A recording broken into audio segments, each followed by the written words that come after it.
Hello everyone, welcome to the EPG Pathshala for the subject Information Technology for the subject Open Source Software. Today we shall discuss the GNU Debugger. So the learning objectives for the today's session are: understand what is debugging, overview of GNU Debugger, applications of GNU Debugger, how to install and how to use GNU Debugger, and some of the GNU Debugger commonly used commands. So what is debugging? So bug, the term was coined by Admiral Grace Hopper in computer science domain in 1940s. It was used for indicating technical errors in computer programs or computer software. So debug means removing a bug from technical programs or technical computer software. So it is a multi-step process. It involves problem identification, isolate the problem source, correct the problem or decide a mechanism to work around the problem. And debugging is an act of debugging or removing bug from computer program. So what is GNU Debugger? So there are various debugging software available in the market. So GNU Debugger is one type of debugging software provided by GNU Software Foundation. So it is a common debugger software for C, C++ programs on Unix and Linux systems. GDB executes C and C++ programs. Meanwhile, it allows user intervention over running programs for investigating various variables and program exit status. So what are the applications of GDB? GDB facilitates user to examine the running program. It helps in identifying error causing a function and related parameter values. It can be used to find out particular statement which was responsible for program crash. It can be also used to know about value of desired program variable while the program is running. And GDB can be used to know about result of particular expression at runtime. So how to use GDB? GDB can be used in two different ways.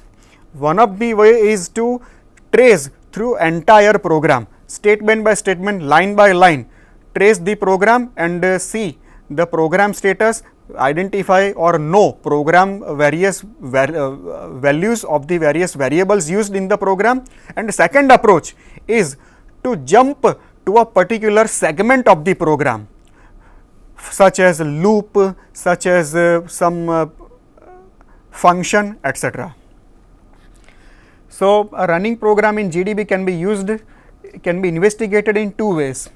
User may step through the running program one line at a time and know values of all variables after completion of each statement. Second approach is user may run the program up to some certain point, that is breakpoint, such as some loop or some function, some if condition, etc. Then stop and know values of variables at that point.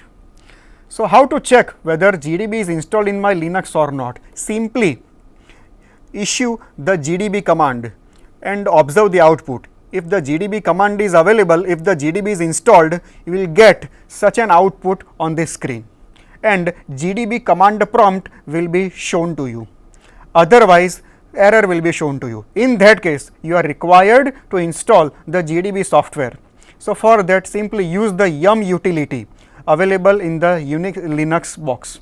So sudo yum install GDB. So it will install the GDB software along with all the required prerequisites.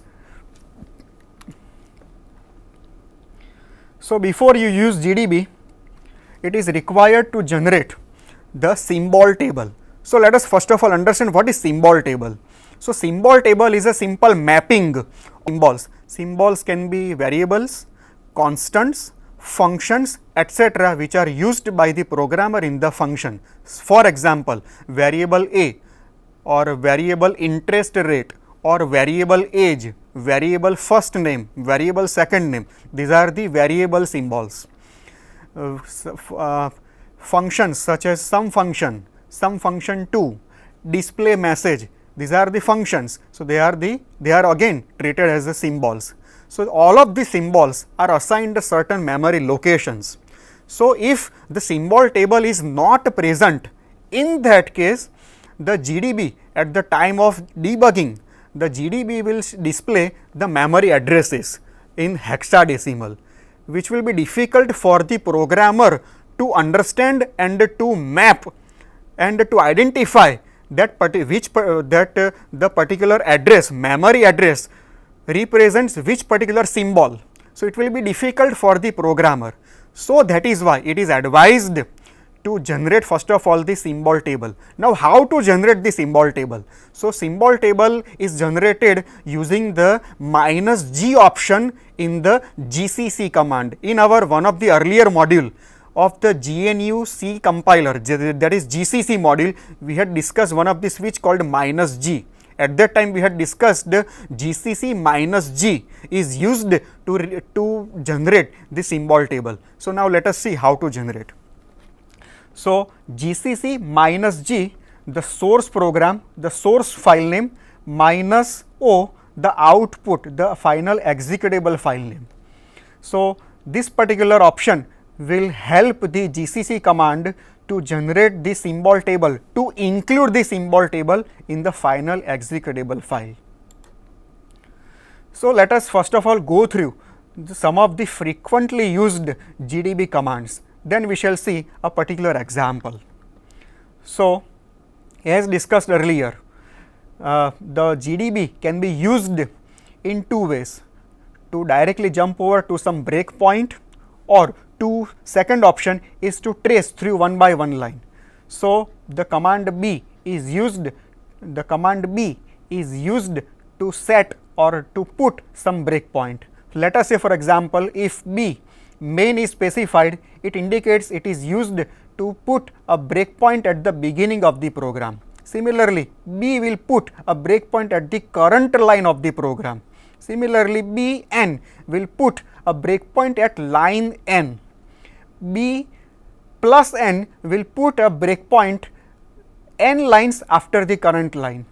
Bfn puts a breakpoint at the beginning of the function fn. Here fn means the function, name of some function. Dn is used, the word D is used to delete a breakpoint. In this case, Dn represents delete a breakpoint number n. Info break is used to list all the breakpoints. If you want to run some program, then the command R is used.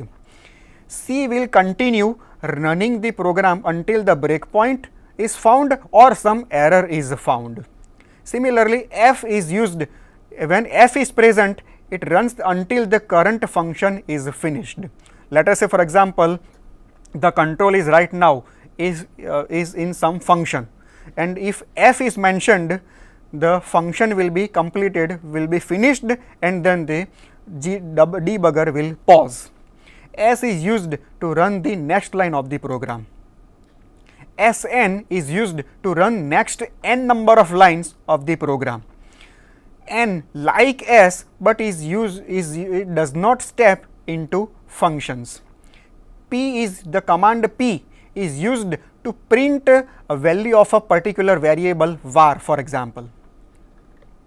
Bt, the command Bt prints stack trace. The command U goes up a level in the stack. So, U means up a level. Similarly, D, command D means down a level, and the Q will quit the current debugging job. So, general pathway is first of all compile a program and generate the symbol table. So, that we have already seen GCC -g and the source file name, output file name. Then assign the program to GDB for execution. Here it is required, let us understand, we are used to execute the program on the command line by specifying the program name on the command line. Whereas, if we want to debug the program, the executable file on the command line, we have to assign the executable file not to the shell, but we shall assign the program to the GDB. So, we are required to start the program using the GDB. So, pass the executable file name as parameter to the GDB command, for example GDB and some file name. So, GDB space the file name. Now, how to run the program? So, simply give the R command. Issuing the R command will start the program. You can also provide the command line parameters along with the R command. You can provide the list of the parameters in the file name, and you can provide the file name on the command line. Once the things are finished, you can quit the job using the quit command. Now, let us see first approach, that is stepping through the code. So, what is stepping? So, stepping means traversing through the particular function or through entire program line by line, statement by statement or sequence by sequence. So, this helps the programmer to watch or to view the values of particular variables after each and every statement of the program function.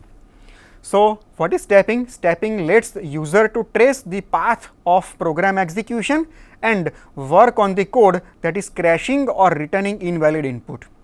So, first command for tracing, there are three important commands as far as tracing is concerned: next, step and finish. So, next is used to run the program until next line, then pauses. If the current line is a function, GDB pauses after running the entire function. Step runs the next instruction, not line. It is same as next if the current instruction is say some expression, not a function call. If the current instruction is a function call, GDB will jump into the function, execute the first instruction and then pause. So, here it is required to clearly understand between the next and step. So, next will execute the next statement, that is the current statement.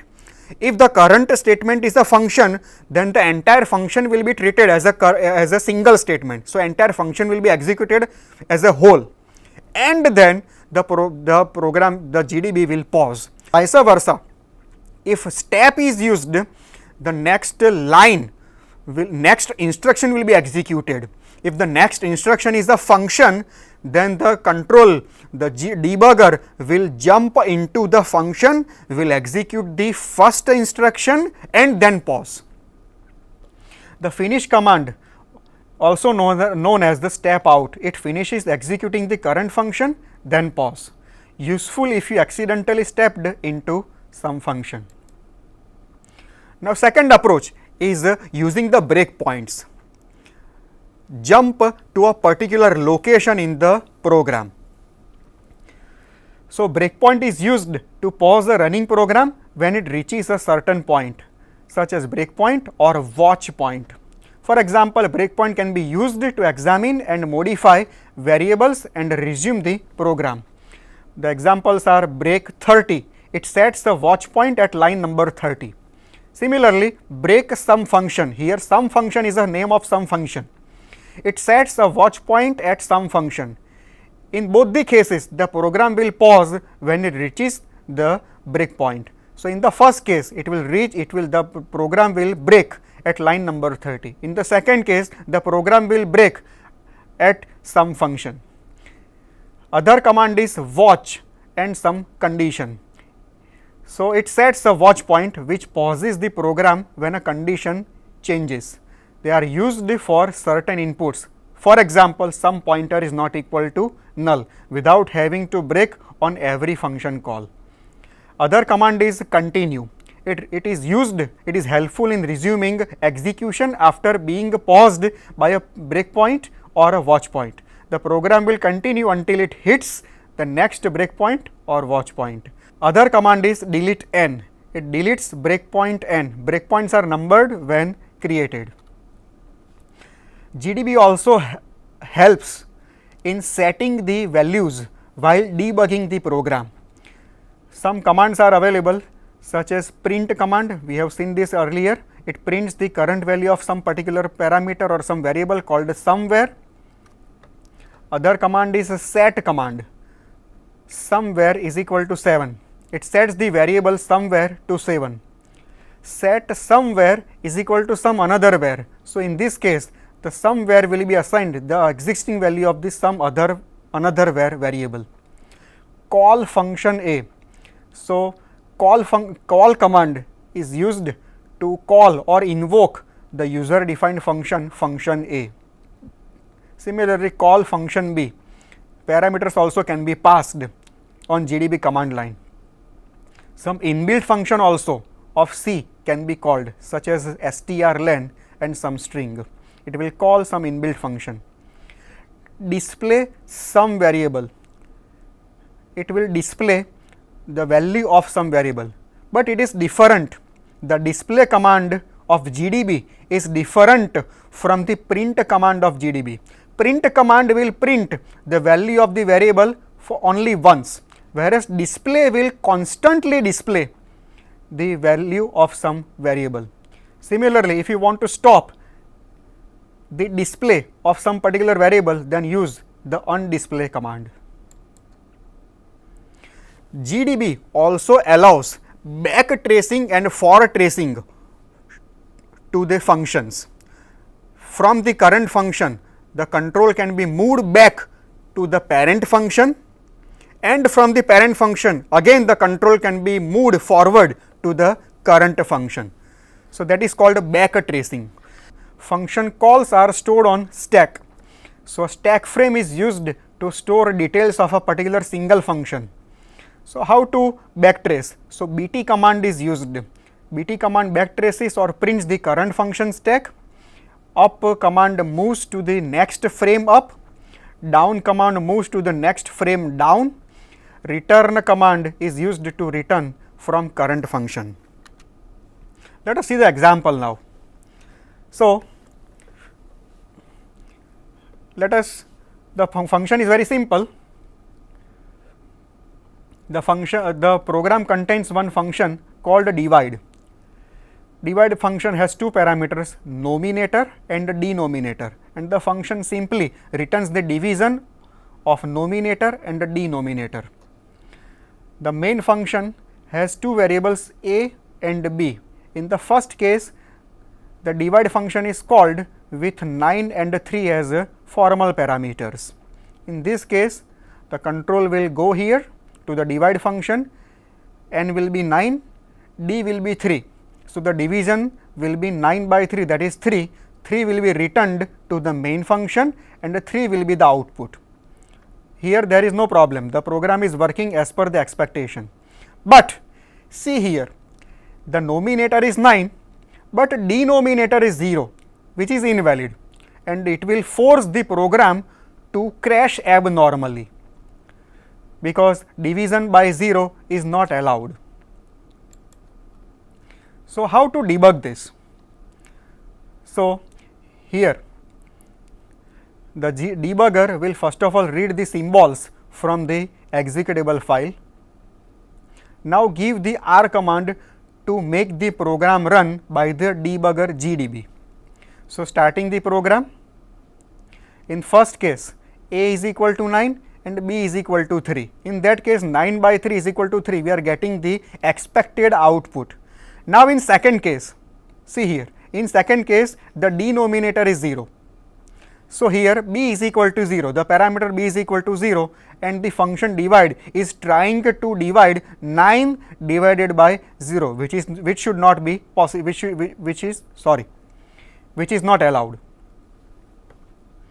In that case, the program will simply crash with the arithmetic exception. Okay, the debugger is smart enough, it will show the location where the program was crashed along with the line number, the function, the statement where the program crashed, and the location where the crashing happened, and the statement where the crashing happened. One more command available called where. So, where command is used to indicate the location where the program was actually crashed.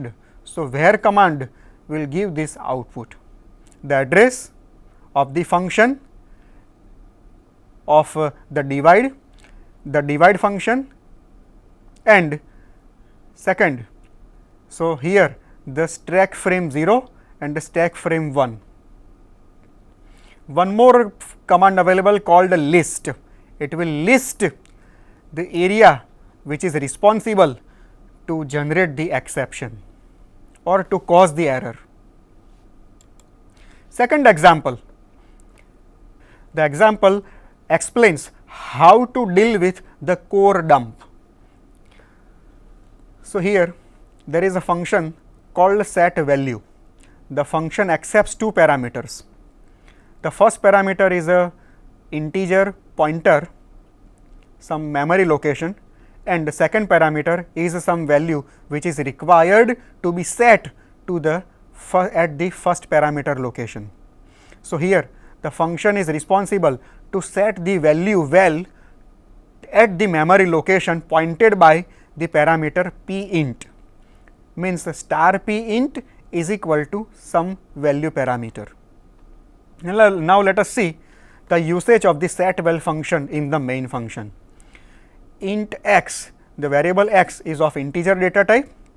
Now, the address of x is passed to the set well function and second parameter is 7, means the program is trying to set the value 7 to the memory location possessed by the variable x. So, it is expected that after completion of this particular statement, x should possess, the variable x should possess the value 7. So, here when the value of x is shown, it should display the value 7. It will work as per the expectation. Now, let us see the second case of using the set well function. Here a pointer p is taken, integer pointer p is taken, but see here the pointer p is not assigned some memory location, means the pointer p is pointing to some garbage memory location. Set well pointer p and 7. So, it is the programmer is trying to assign value 7 to a memory location being pointed by the variable by the pointer p, but the problem here is that the variable p does not point to some valid memory location. So, it is quite obvious at execution at runtime the program will crash and it will generate the memory core dump. So, here see program is compiled with -g option for generating the symbol table. Now, the program is executed. So, it will result into segmentation fault. Why? Because here it is a serious memory issue. Some invalid memory location is being referenced by the program, which is not allowed in Unix and Linux systems. So, the segmentation fault will be there and the core will be dumped. So, normal course of execution. In first case, x will equal to 7 will be the output and then segmentation fault, core dump will be generated. Now, let us see how to debug this program. So, GDB, invoke the GDB with the core dump.x. First of all, the GDB will read the symbols from the executable file, then start the program. Remember, do not forget to start the program first. If you give some command before starting the program, the GDB will return the error, the program is not being run. So, first of all start the program, run the program. The GDB will give the indication starting the program. Okay, it will start the execution, x is equal to 7. Then it will fault, segmentation fault. So, it can be from the output it is seen where the exact segment, where the problem occurred. The problem occurred at this particular memory, at this particular statement p int is equal to some garbage memory location, which is the problematic statement. We have understood what is bug, what is debugging, how to debug the program using GDB debugger software, what is GDB, what are the functionalities of GDB debugger software, various commands of GDB debugger software, some frequently used commands of GDB debugger software, two different aspects, two different approaches of debugging using GDB, such as tracing the program, and second is the jumping to a particular point in the program. So, I hope you enjoyed today's discussion. Thank you.